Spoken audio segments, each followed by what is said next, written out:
Good morning, it's James. I do hope and pray this message finds you and your loved ones peaceful, thriving, and well. I hope you're off to an amazing start today. And I hope you are ready to have me go into your heart space with your permission and feel what a lot of us are feeling today. Probably tomorrow, maybe the next day. And I think this is something we'll probably be feeling the rest of our life.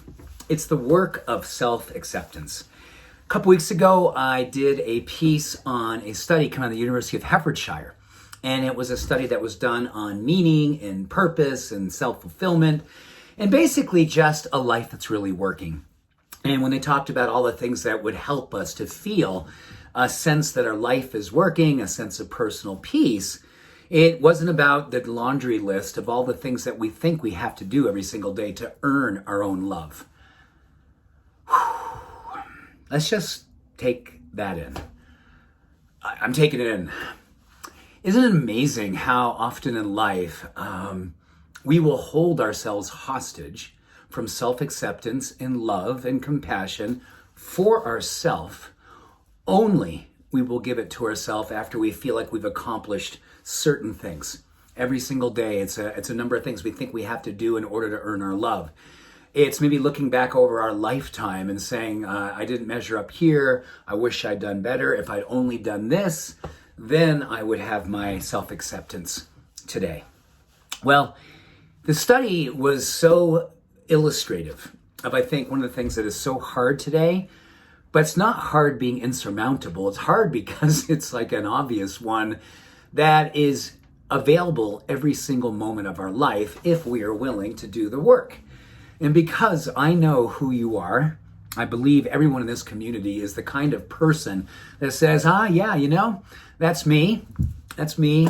Thank you for remembering what it is that I would love to be feeling more of. So if today you're going, that study struck me about self-acceptance, and I want to know a simple, maybe not an easy, but a simple practice that I can be doing. There has been much said in the scientific circles about self-esteem, self-confidence, and something called self-efficacy. Self-efficacy is simply being present for the good that you do.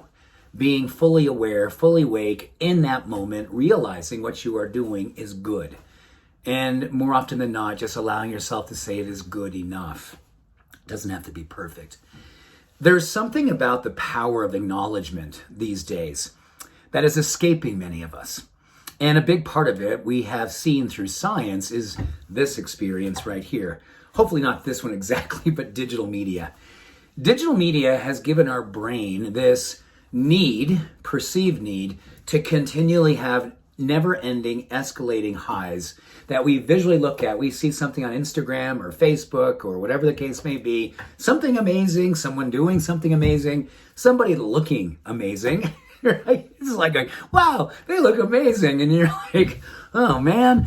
And our brain, unfortunately, takes that and goes, comparison, judgment, critiquing, not of them necessarily, that can happen.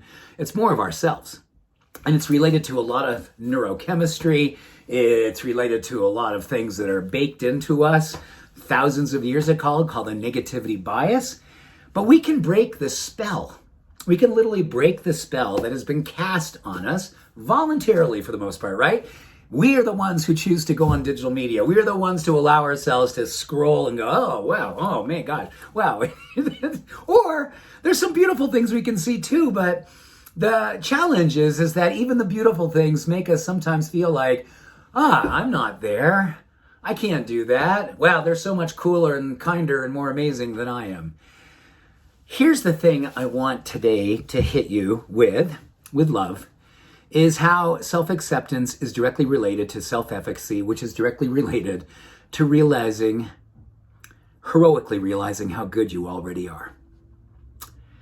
When you slow down enough to be a witness, to say that there are only a few things that really matter in my life each and every day, and I follow through on those, and for me, making sure I text or call my kids every single morning upon waking, and making sure I do the same thing at night before I go to bed. That's one of my absolute non-negotiables. Makes me feel like a good dad.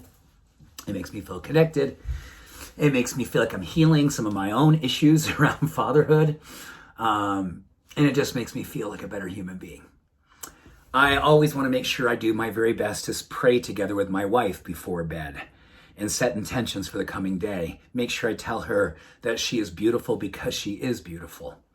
Make sure I tell her how much I appreciate her because I do. I don't let those things ever go by. I really dedicate myself to that. And that's not a statement of ego. That's a statement of spirit. I know that when I do those things, it makes me feel better about me. I know that I accept myself more when I'm more accepting of the things that are beautiful in my life and give myself permission to be a witness of them through acknowledgement. And there's a few other things that I do. I make sure that the meditation, that I make sure never, ever, ever is missed. I even lay on a thorny cushion. That's like all these acupressure points. And I lay on it with I have a pair of shorts on, but my upper part is completely bare.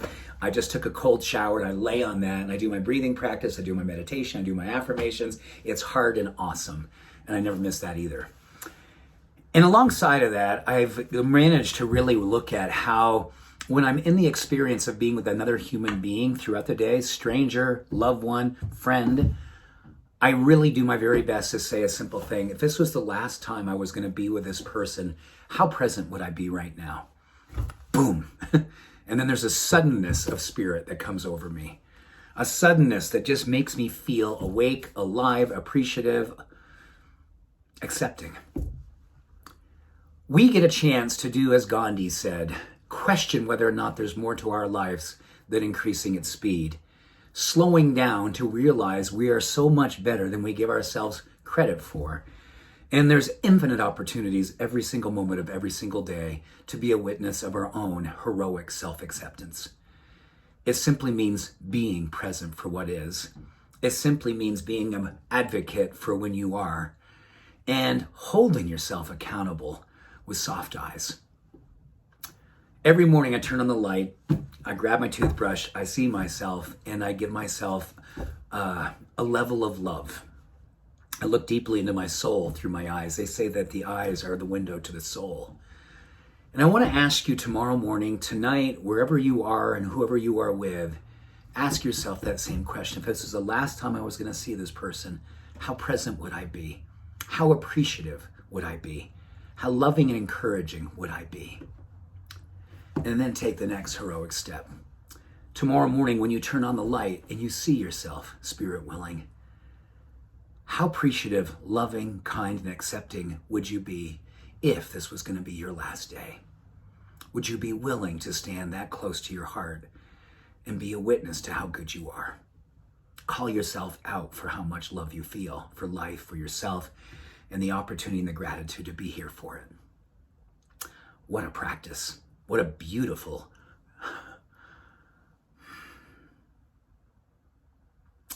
necessary practice.